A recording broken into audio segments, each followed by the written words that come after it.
Why do we suffer? Why do we struggle? Why do we worry? There is a dialogue between Allah and the shaitan. Allah cursed him. And shaitan responded, I'm going to do the following. What are the following? I'm going to make sure they, us, will go astray. I'm going to keep them living in hopes, false hopes. They're going to change the way they look. And they will change the creation of Allah. Subhanallah. We need to learn how to talk to Him. Ya Allah, you put me through this test, pleasure, comfort, blessing. What do you want from me? We are living here for what? To please people?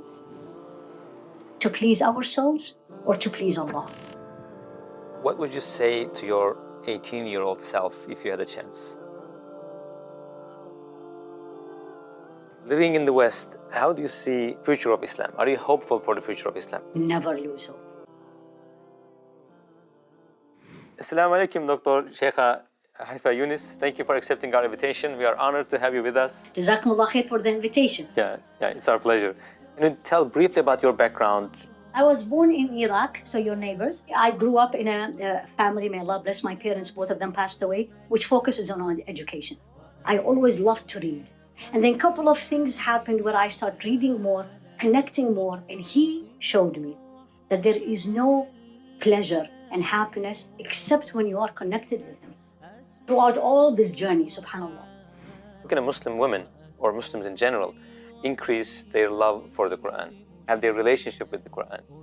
The first thing is give yourself a credit that you want that. 2, Allah will give it to you. For sure. 3, be patient. It takes a long time. A long time. Next, you need to have time with His words. We live in a time and age where 7 seconds, 10 seconds, 30 seconds reels is the longest. And we want to learn everything, right? Why TikTok and the reels and all becoming very popular? Because of that speed and the pace of where we are living, not with His words. No. You give Him 10 seconds, He will give you 20 seconds. You give Him an hour, He will give you a day. I need to give more of me, of my time. And the more you learn this, He starts opening doors for you. Consistency is extremely important. The relationship, any human being, if you call them once a year, you have no relationship, only in Ramadan. What do you think about the psychological effect of surrendering to Allah, having tawakkul in Allah? Nothing whatsoever in this life will give you peace, happiness, like surrendering to Allah. Why do we suffer? Why do we struggle? Why do we worry? Why do we get anxious? Because we think we can do it. We planned it. It will happen. Where is, inshallah, the real inshallah? Where is if Allah wills? So when I plan beautifully, and we all should plan, these are means, but it didn't happen, I get anxious, I get worried, I get depressed, I get upset, anger. It depends me, who I am. We need to learn how to talk to Him. Ya Allah, you put me through this test, pleasure, comfort, blessing. What do you want from me? You go and sit. Don't you ever think the people who are in front of you are those who's going to give you the job. It's Allah. Those are means. So you're going to talk to Him and says, Ya Allah, you know how much I want this job. But I have full confidence in you. If it is good for me, you will give it to me. Wallahi, wallahi, wallahi. If you do that sincerely, I can't tell you. You leave, and then you receive the email says, or they didn't answer you, which means they didn't choose you. What comes out of your mouth? Naturally, spontaneously, Allah decreed, and what Allah decreed will happen. Because you said this to Him. Assalamu alaikum, brothers and sisters. We saw that 80% of our audience, including this video, are not subscribed to our channel. As you know, we are a non-profit organization and advertisements are disabled on our videos. So the only reason we are asking for this is to spread the truth. It may seem like a small act, but inshallah, it may be a means of guidance for many people. Now let's click the subscribe button. So what should a person who feels discomfort in the face of events should do to remove this? First thing you do, go to Him, prostrate to Him, and say, spill your heart to Him. So the first thing is in your sujood. And why sujood? Because you're the closest to Allah subhanahu wa ta'ala. I ask you to give me the feeling of being pleased with your decree. Because sometimes the decree is hard on me. I ask you to do this. It doesn't mean you're not going to be tested, but the way you react. Because the more, again, we know all the test comes from Allah. He allowed it. Beg him, cry to him. And wallahi, he will never let you down. There are some people that are not maybe practicing Muslims that maybe feel embarrassed maybe to talk to God. So if you wanted to give a message that could be a source of hope for Muslims, especially women who feel hopeless and sinful, what would you say to those people? Go to Surah Al-Zumar. Oh, my servants. Now pay attention. Who's speaking? Allah. Oh, my servants. Those who have transgressed against themselves. Not the believer, not the practicing, muttaqi, Allah conscious. No. You have transgressed. What does that mean? You think of it, it's there. And Allah says, don't you ever despair from the mercy, loving mercy of Allah. Why? He forgive all the sins. Never say, you don't know what I've done.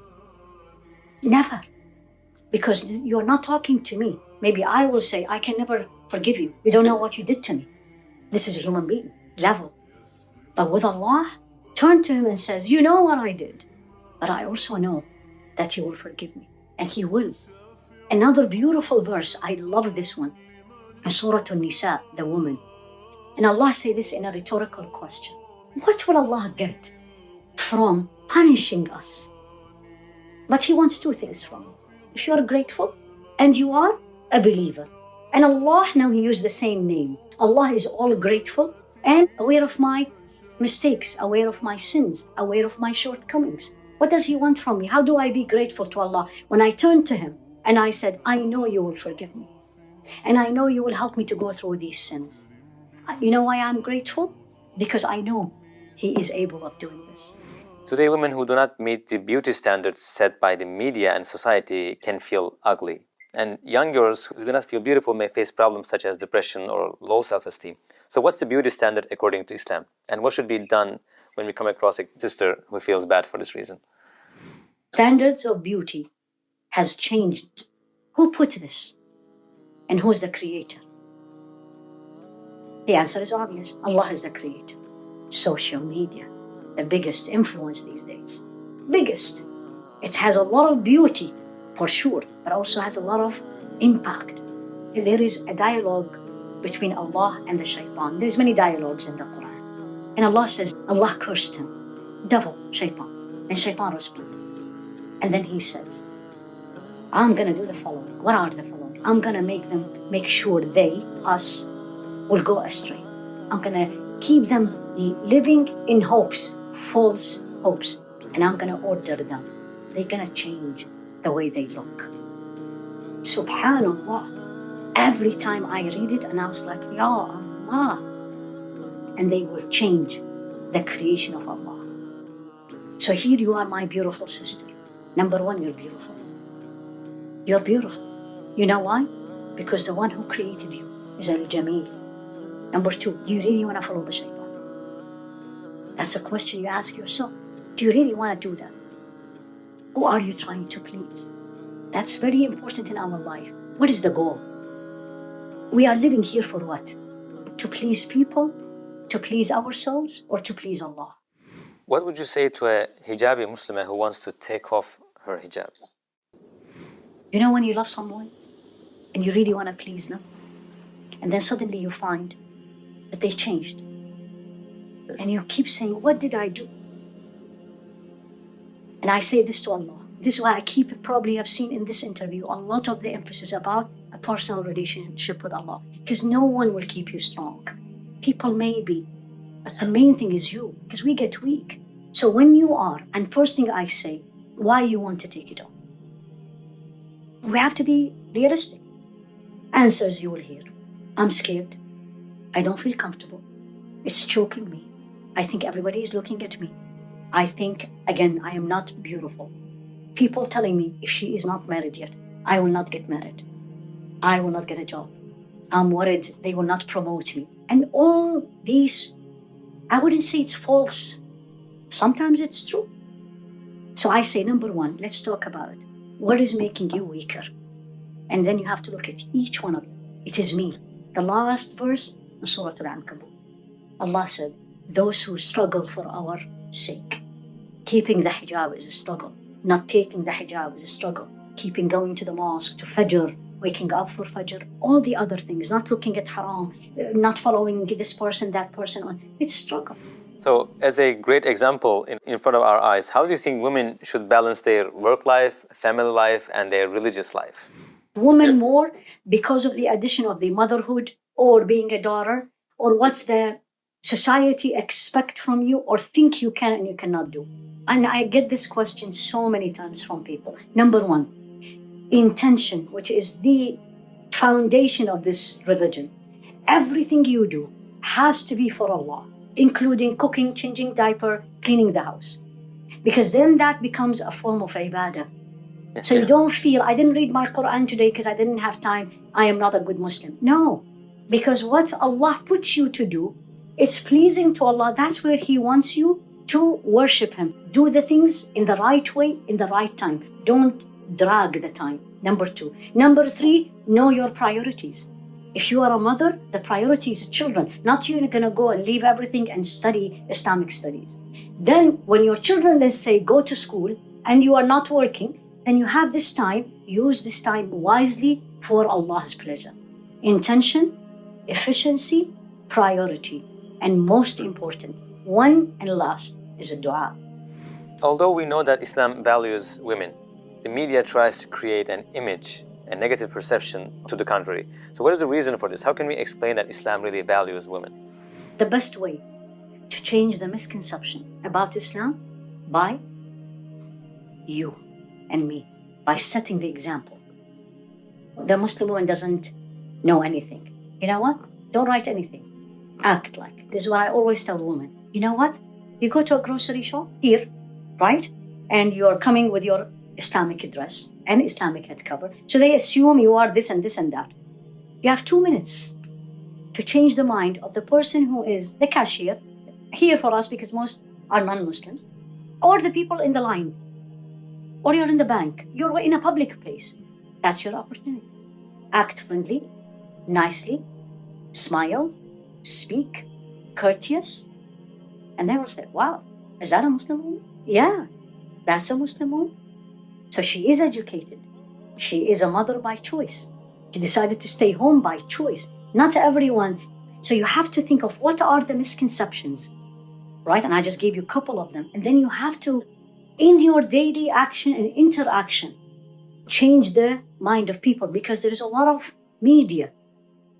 That's how it is. Some of the misconceptions needs knowledge. How was our Prophet ﷺ attitude to the women who live with him? His wives, his daughters? One of the stories, for example, about Sayyidah Aisha, I love because there was a love story there. And we really have to enjoy the love story. He loved her like no one else, right? And he was not shy to publicly say it. And this is the best of the creation. He was asked by a man, who is the most beloved person to you? And he said, Aisha. How many men these days in public eye will be asked this question publicly and he will say, my wife. And he didn't say my wife. He said her name. He acted like a husband, but also a husband, a leader of a nation, not of a household, but also he gave his wife the space. One of the beautiful stories to Sayyidah Aisha, I can't remember which one who came in. He told, again Sayyidah Aisha, I know when you are happy with me, and I know when you're upset with me. And she said, how's that? And he said, because when you are upset with me, you're going to say, by the Rabb of Ibrahim. So you're going to make an oath by the Lord of Ibrahim. And when you're happy with me, you're going to say, wa Rabbi Muhammad, by the Lord of Muhammad. So when you're upset with someone, you don't want to say their name, right? Now look at the response. What she said. She said, Wallahi, by Allah, it's only my tongue that will not say your name. but your name is in my heart. What do you think is the reason for us not being able to show companions of our Prophet ﷺ as role models to our children? Because we are not them. We, all of us, don't act like them. I can't bring Sayyidah Aisha now. I can't. To my child. I can read all the stories. It will make them more interested. But the impact is when I act in the same way she acted, whether Sayyidah Aisha, Sayyidah Khadija, Sayyidah Zainab, when they were faced, when I am faced with the same situation, I act like them. Example. Nothing works in teaching more than example. In medicine, when they want to teach me how to do surgery, how is that? They take me to the operating room, right? And they will make me watch, second time help, and third time I'll do it. If you had a chance to observe one day from our Prophet ﷺ's life, which day would you choose? The day of Ta'if. Because he struggled way more than what we are struggling. I just can't imagine every time I read about it. What was he feeling, alayhi salatu wasalam, when people belittle him, when people looked at him, when people assumed things about him. And this is what we are struggling with, all of us as Muslims, right? What was the feelings inside him? He's a human being. The pain, the struggle. Did he at one moment thought that Allah has not given him the full support? And then how was he feeling when he turned to the mountains and made this dua to Allah subhanahu wa ta'ala? What would you say to your 18-year-old self if you had a chance? What a lucky human being you are. And what blessings he gave you, and you better be grateful to it. This is all from Allah. I would have, at 18, again, no objection to the decree of Allah, but I would have memorized Quran much earlier, because absolutely it protects you, much easier journey. And I would have struggled more for his sake, and I would have less to follow my own desires. Living in the West, how do you see the future of Islam? Are you hopeful for the future of Islam in the world and in West in particular? Never lose hope, because it is not in my hand. This is a verse in Surah An-Nur, the light. Allah made a promise. Who's more truthful than Allah? Who's going to fulfill his promise other than Allah? And he said, he made a promise to the believer among you. And he said this to the Sahaba at that time. And those who does good deeds. Remember, it's not Iman alone. It has to be good deeds with it. He's going to give them power, and they will make them the stewards of this earth. And he will give Islam power and status. The Islam, the deen that he is pleased with. And he will replace their fear with peace and serenity. And they will be able to worship me without being afraid of anything else. I live with this verse. The victory is not from me or you or my action or my teaching or my institute or that institute. It's from Allah. If there was a chance to speak to all the non-Muslims in the world, what would you say to them if you just have 1 minute? Give yourself the opportunity to learn about Islam, and you will not practice anything but Islam. No happiness without Islam. Categorically.